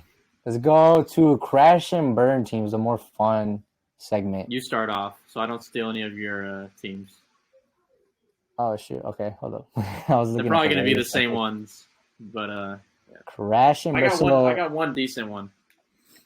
Okay, so I got crash and burn is a team that's either at or above 500 right now that we think is going to lose more games the rest of the season and probably be below. But one team that I've been ragging on since the beginning of the season, the Portland Trail Blazers. Is that one of your teams? Yeah, of course. Okay. Yeah, so right now they're 6-3. Dame right now has a calf injury, so I think they're 1-1 without Dame. But yeah, let me look at the stats real quick. I believe this team is not that great without Dame. So right now they're 24th on offense. It dropped after Dame got injured. And they barely squeaked by Phoenix, if we're being honest. This last game where Jeremy Grant traveled to hit a game winner. But they have improved defensively. to 7th. I will give them that. They are more feisty. They do out rebound and get more possessions. But yeah, offensively, you're just if Dame's not there, and I do believe he's gonna miss more games just because he's older, and he even said himself he's gonna take care of his body more. Yeah. And then you're relying on Anthony Simons, a fifth year player, 4th year. Is it 4th or 5th? And Simons? yeah, I don't even know. But he's gonna be very streaky. Like can you rely on this guy to score 25 plus a game? No, right? And then after that, you got Jeremy Grant, who's decent, but you shouldn't be relying on him to carry you offensively. And yeah, offensively, they're just gonna tank when Dame misses more games. And I believe in this West, when you got better teams such as, let me just list them, like the Suns, Grizzlies, Nuggets, Mavericks, Pelicans. I would still even put Timberwolves and Clippers over them. At best, this team's an 8th seed. But yeah, like that means. But right now, they're currently a top 3, top 4. So I believe they're gonna just fail. Yeah, I agree. I mean, they were one of my teams. So everything you said is spot on. Rat burn, baby. Yeah, I don't want Jeremy Grant as my 2 option right now. It's not really what you want. And then they rely on Josh Hart a lot on defense, and it's just not going to get it done for you. All right, I'm going to go on to mine. Mine might be kind of a surprise, but I got the Memphis Grizzlies. Now, okay. Let's talk about that. Now they're 7-3. You know, pretty freaking good. They're 3rd in the West. Mm-hmm. But Bane is balling now. Is it what? Yeah, Bane is balling. I think that's gonna decrease. I don't trust Ja's health. I just don't see it holding up. I don't think they're gonna be like super bad because they're doing better than I thought they were gonna do. I thought they're gonna be like below 500 right now. Mm-hmm. But I don't think like they can. How it's looking is they'll make the playoffs. That's how it's looking, and my playoff prediction will be wrong. But I think they'll definitely not stay a top 3 seed. I don't think that's going to happen. I think other teams are going to catch up. I think the Nuggets went off to a slow start. They're going to catch up. Yeah, I agree. I think the Suns. Forget the Suns. I'm not talking about them. Same with the Mavericks and the don't want to give them credit. No, but I mean, same with the Mavericks and the Pelicans. I think they'll move up. They both have slow starts. Timberwolves, slow start. And then obviously the Warriors and Lakers. I think those teams can definitely pass them at some point. I think the Jaren Jackson injury is going to affect them sooner or later. So, okay, I will say that I'm going to slightly disagree with that. I believe that Ja is going to recklessly injure himself. It's going to happen because he's relied on a lot. But I will say that at least like Desmond Bain is way better than I think he's gonna keep this up because this is basically what he did last season on a better percentage. Right now he's averaging 25 on 46% from 3, and on 9 attempts. So I think that's pretty much elite right there. Boy's going 4 for 9 every game. Jesus. Yep, but it'll probably decrease a little bit, but I still believe at this point he might even make an All-Star team. I think he might. So I will give him credit definitely that not. Andrew Wiggins made one last year, so I will say that probably if like Ja goes down, that they'll probably be fine if Bane can be that number 1 because Jaren Jackson's still missing from injury. So, but I will say that they're not. I believe in Desmond Bain more this season, not of what I've seen. So I slightly disagree with that. All right. Your second crash and burn team. Crash and burn team. Well, I'm trying to get the.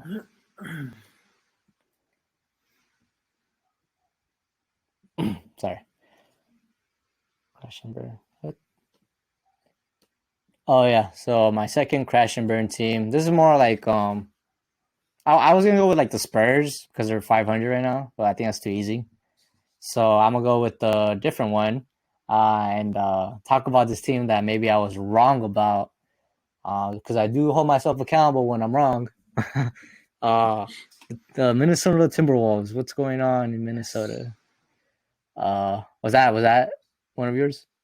I was scared to say them, but yeah, that was it. Okay. Because So do you have I think another they're one gonna after stay at the this top. or no? I wrote down. I wanted to talk about one more team. I'll Okay. bring it up after this. I'll bring it up. Okay, that's fine. Let's talk about it. Minnesota. I was really high on this team. I made a bet with Brad.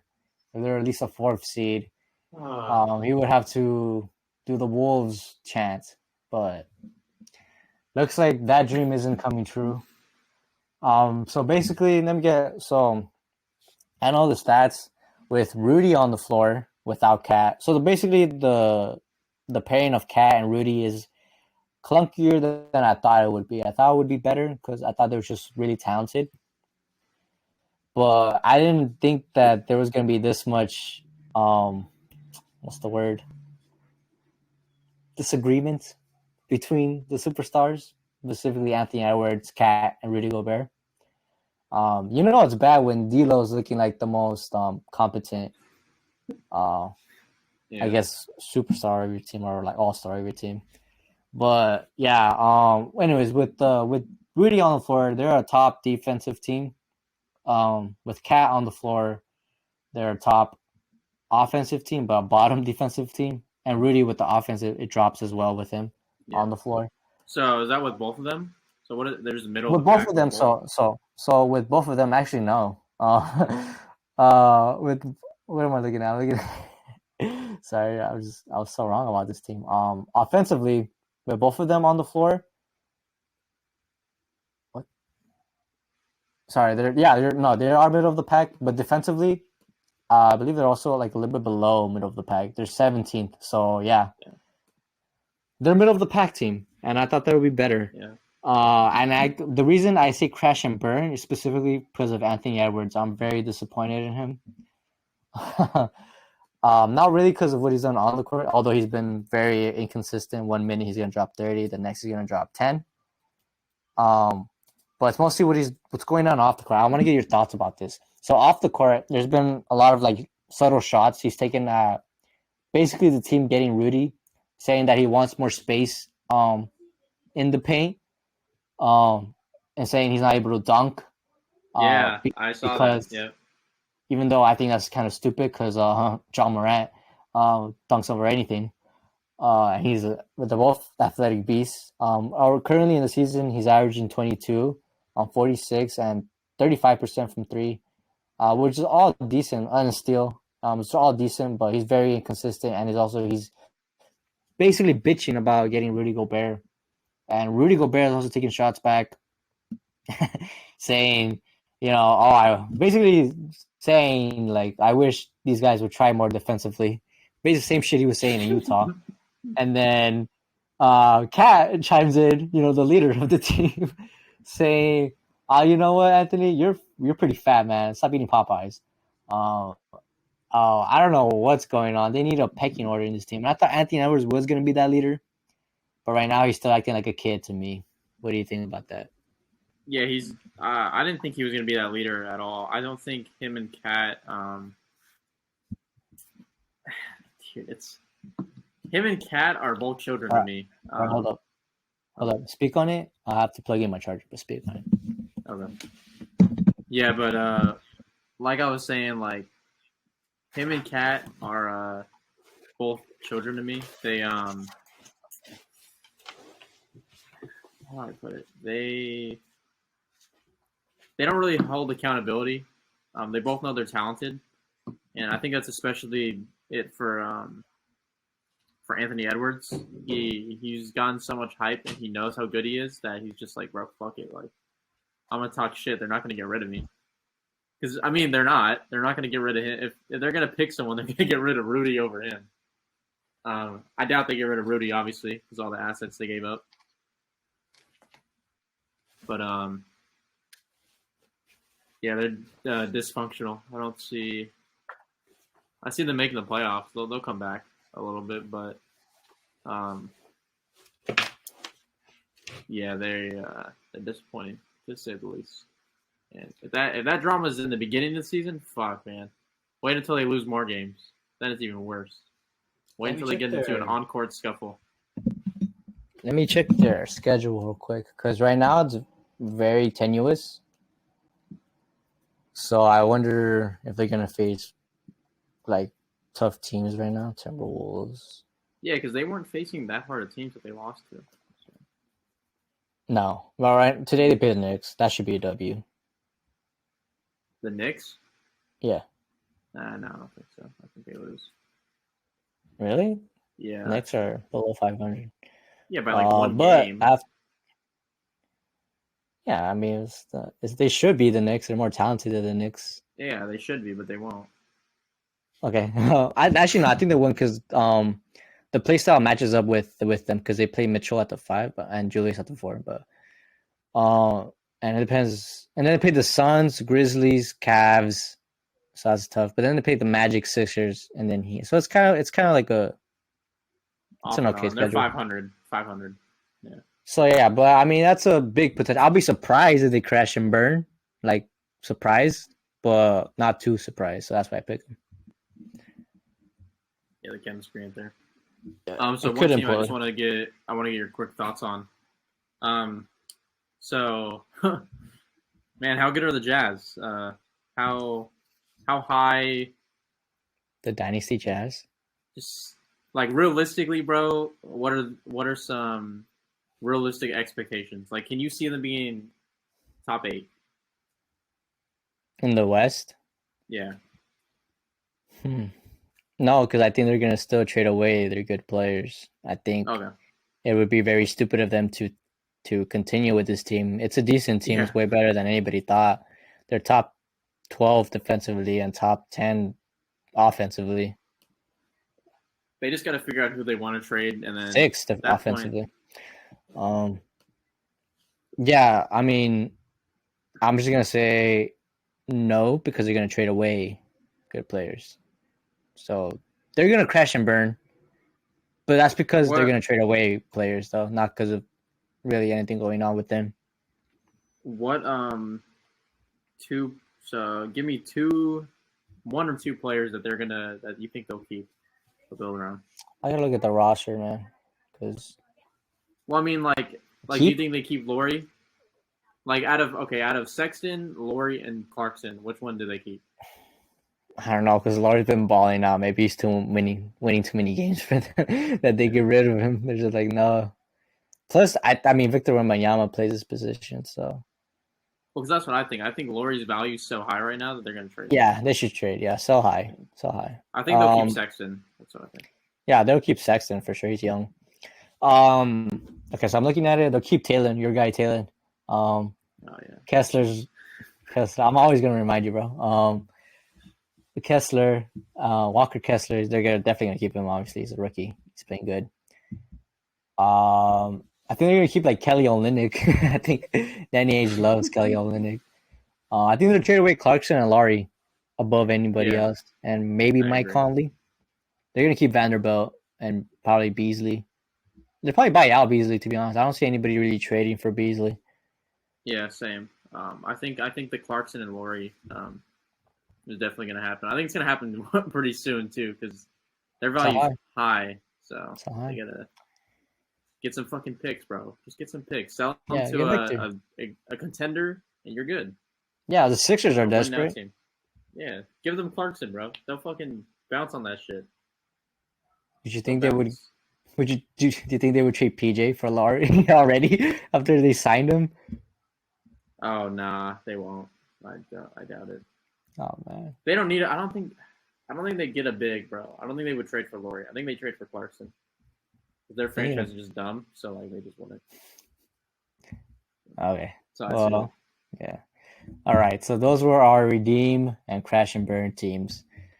So next up, this is a long one, but next up, we're gonna have Brad's game of the week. So basically, Brad's gonna pull up some highlights. He's gonna tell us the game of the week, and I'm gonna react and see if I watched it because I watched. All right, I'll give you that. Let's see what game you see if I watched it because I watched like basically half the games because of my work schedule. But there were some good games this week. Yeah, there were a lot, but I'm gonna have to pick. Let's see. Gonna have to pick these motherfuckers again, dude. This little Celtics versus Cavs. Oh, okay. I didn't watch this. This was an early game. What if I want to change ignore these ads? Newcomer Chris Paul is maintaining a narrow lead. At State Farm, we're there for your what ifs. Get a quote today. Like a good neighbor, State Farm is there. But I did see it on Jersey Reddit. Mike's, they What the slice fuck? your order right in front of you. Watch No, it. it's your favorite. Yeah, Mickey D's. Oh no. I'm gonna cut the volume out for. Yeah. All right. We're gonna watch the last 4 minutes of these highlights. All right, cool. Celtics versus Cavs. This was Donovan Mitchell. This was without Garland, right? Yeah. No, this is Garland's comeback. Oh, okay. Mitchell, nice pass. Mobley. All right. Yeah, bro. On the cut with the smash. Well, it's just good patience and poise. He had Sam Hauser on him, and he exploited that. Brown drills a three, and the Here, just pause it, let it load, and you can talk about it. Celtics back up one. It is loading. No, but like, just let it load all the way, and then. So this is Garland and. There's so much shit going on. You said Didn't what? they both drop? Well, what happened this game? No, so they both had good games. So Donovan had. Let me pull up. I got the stats right here. Let me pull them up. All right. Yeah. So this is a Cavs good all-around won. game for both teams.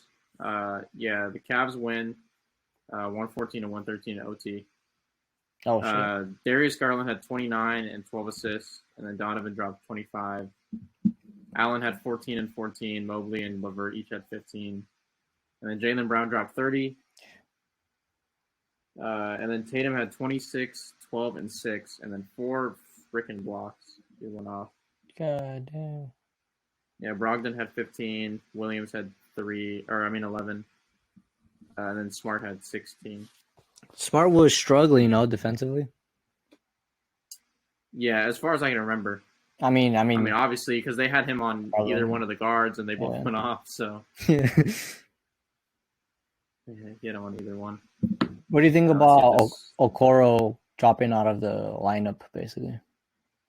I was surprised at first, but I remember you and me talked about it, and you brought up the shooting, and it's honestly a good point.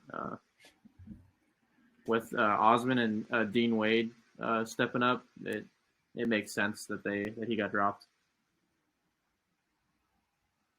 Yeah, I agree. He can't make a shot. Like, it was different because last year they didn't have Donovan, right? So it makes sense for him to be in the rotation as a guard or like as a small forward. But yeah, now that Donovan. Yeah, I think they're gonna either make a trade. Oh yeah, Donovan. All right, I'll play it again and see this. See if my Wi-Fi holds up, y'all. All right. Jaylen Brown, 24 points. He averages 25 per game. There's Mitchell. Hits the deck. What the fuck? I got so many ads, bro. You gotta make money, bro. AdSense. Yo, YouTube. No, we don't get paid for these dumbass ads. I don't want to look at Home Depot. The fuck? Damn, man. It should be. Why are they giving me fucking long ass ads too? Okay, they want to make their money, man. Oh, that's load again. I know. All right. Here's Tatum. Bullseye. Bullseye. Shooter. This is the end of the third quarter. Darius Garland trying to work Hauser. And he buries it. What? Mitchell credit for jumping on the floor to keep that play alive, and then Brogdon finally drops one in. He missed a few fast break opportunities earlier. Brogdon's been really good pickup for Derek him. White just 3 points tonight. Yeah, I knew he was going to be a good pickup. Horford Once they signed him, I was like, wow, that's going to help him a lot. Spin off his left shoulder. It has so far. At 4-2, Cavs have won 5 in a row since an opening night loss to the Raptors. Little fade away from Jaylen Brown is good. He's up to 28 points in Boston. Jarrett Allen with his 10th rebound to go with 12 points. Garland in transition. The lob. Mobley with the throwdown.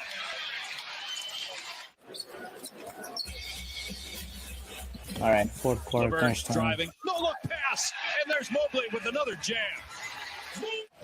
Both played together at USC.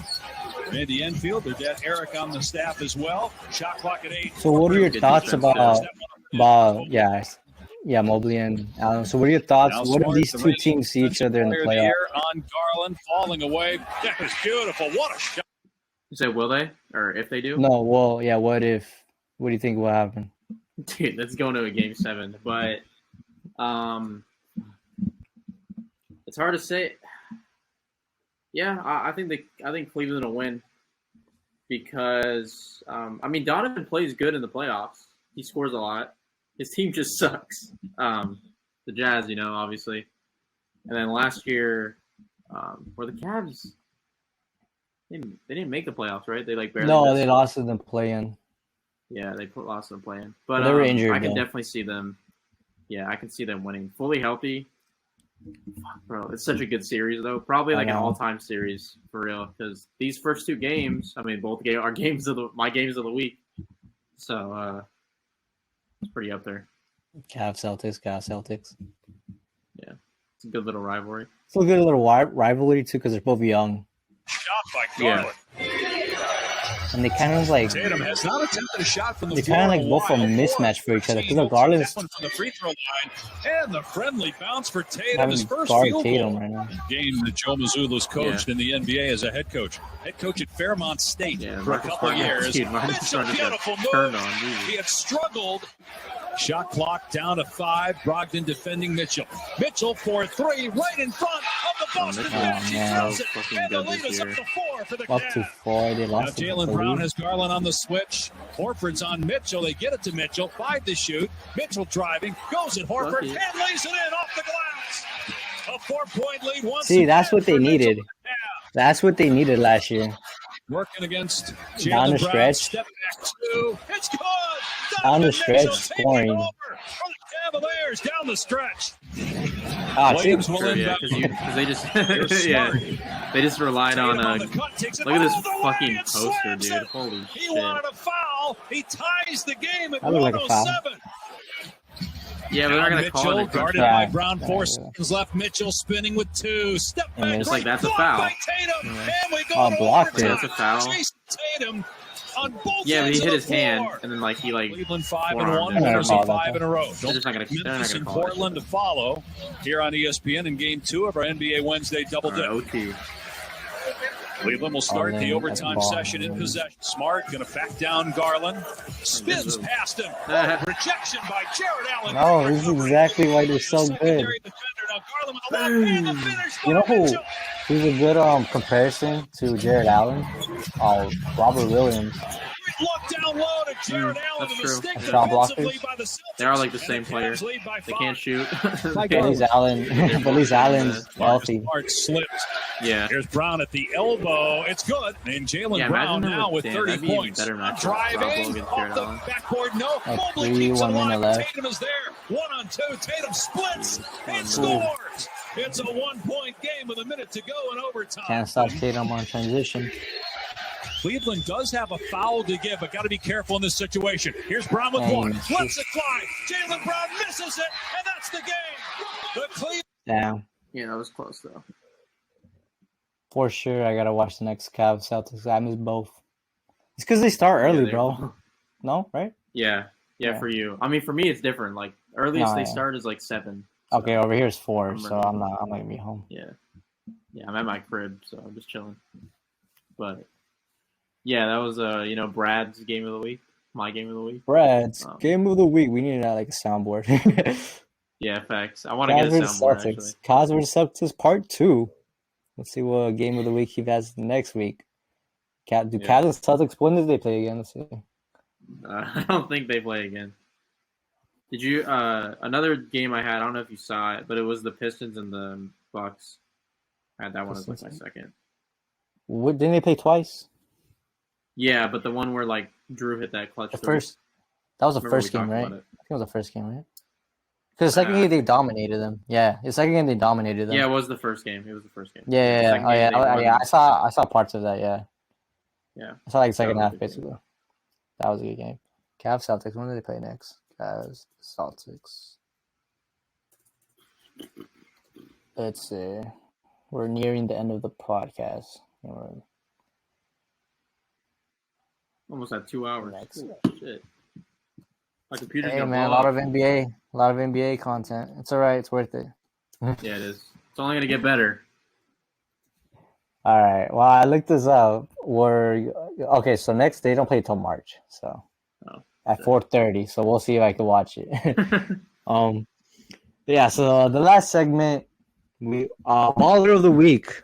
We're talking about this earlier. I don't know what the rules should be, but we don't know whether it would be fair to have picked one baller and then have them disqualify for winning the next week. Because we can easily pick Giannis. I believe they're still undefeated. But I mean, you do make a case for why not though. Yeah, I mean, I don't think we should just because obviously if Giannis had a great first week and then if he just dominates, like he drops 40 and 15, which he's fully capable of, and then 3 wins or 4 wins, then he's going to win it again. He's just that dominant. But yeah, you can go ahead. We kind of have a disagreement on ours. Yeah, I guess we're going to have to convince each other who's going to be baller of the week. Yeah. For me to go this first week. or you to go first? You can go first. Since we're talking about the Bucks. Yeah. So mine this week is Drew Holiday. So this week I got his stats. I think they won 4 games. Yeah, they won 4 games. Obviously, they're 9-0 still, so he won 4-0. So he averaged 22.5 points, 8 assists, 7 rebounds, and then 1 steal. And then they beat the Pistons twice, the Timberwolves, and then the Thunder. No, not super impressive wins, but at the very least, he played as that number 2, without Middleton. And he made a game winner. Yeah, he hit that clutch shot. But yeah, I mean, he's elite. So he's obviously one of the best two-way guards in the NBA. Yeah, I mean, offensively, it's picked up. That's the problem with him. Is offensively, he's better. He's two-way, but the offense sometimes isn't there. But yeah, it has been, and he fits so perfectly with Giannis. But I'm going a different way. I'm gonna not focus on the wins. I'm going with the guy that has come back from injury and has just balled out, and like he wasn't injured. Probably wasn't injured. They're probably just holding him back because they want to lose games. But sure. Shai Gilgeous-Alexander, who came back November 1st, he's only won 1 game, but he's averaging 30 points a game for his 3 games that he's played on 53%. 53%. That's like center stats right there. Like he doesn't miss because he's always driving to the rim. I believe he averages the most drives to the rim. And he's just so like athletic. 3-point shot isn't really there. It's like it's on and off sometimes, and defensively he's like everywhere. I believe he has a steal a game. Yeah, he has a steal a game. Yeah. Yeah. Yeah. So yeah, I'm just saying. I believe he should be ball of the week. So he only has 1 win. Let me get the wins out of the way. On the record out of the way. He beat the Nuggets, and they lost to the Magic. I mean, not the Magic. No, sorry. Excuse me. They beat the Magic. They lost to the Nuggets, and they lost to the Bucks.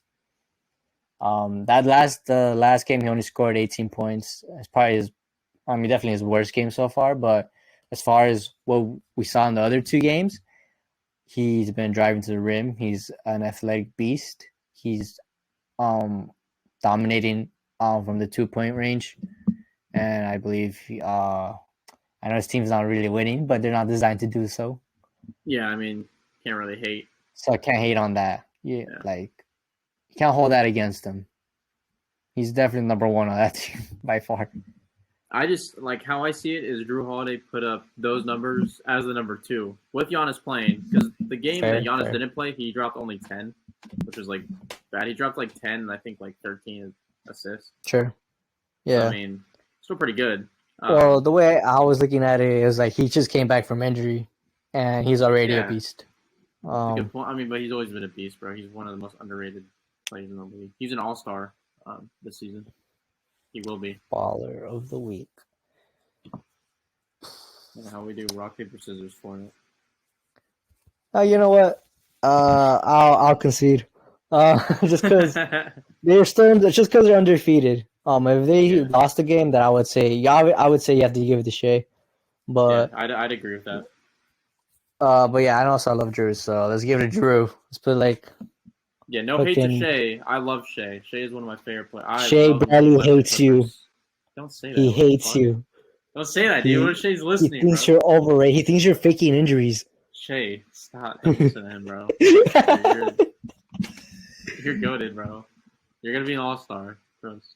All right, but according to him, you're not baller of the week, so we'll see. Drew Holiday, baller of the week from November 1st to the 7th, and Bucks are still undefeated. When do you think their undefeated streak's gonna end? Let's see their schedule. Let's look at their schedule. You look and name the next. Bucks. Keep going till I say. So they play today. Obviously, everybody plays. They play the Hawks. Oh, that's interesting. At Atlanta. Yeah, at Atlanta. And then afterwards, they play the Oklahoma and the Spurs. So they could easily be like 12-0. I think. Wait, what's their? Are they 7 or 8 or 9? No, they're 9. So they could be 12. I know. Yeah. If honestly, they beat Atlanta. I could see them losing to Atlanta tonight. Okay, so this is what I'll say on that. They play Atlanta, then Oklahoma, then Spurs, but they play Atlanta again afterwards. I think by then they're gonna lose to Atlanta at least one time. Okay, yeah. Yeah, they'll lose to Atlanta one of these games, I think. If it ain't tonight, then the next one. But with Giannis, if Giannis plays against the Spurs and the Thunder, then they win both. But yeah, so this has been a long podcast, almost 2 hours. So Brad's got a lot of work to do. No, actually, no. I don't even think you gotta edit this video too much, to be honest. Nah, just a few onesie twosies. Be good. Yeah. So as far as that goes, this will end this week's podcast. You got anything else to say, Brad? Let the viewers know, the listeners. Thanks for listening. I finally got a mic, so the audio. Oh yeah, Brad's got a mic. Thank you for your donations. Because I'm balling. Just kidding. No one donated shit. But if you want to donate, shoot us an email. Just kidding. Anyways, please like, share, subscribe. Also, if you're listening on Apple Podcasts, give us a 5-star.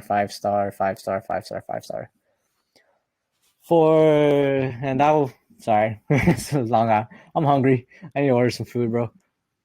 Yeah, this will end this week's podcast. Thank you for listening. This has been Relatable. Later.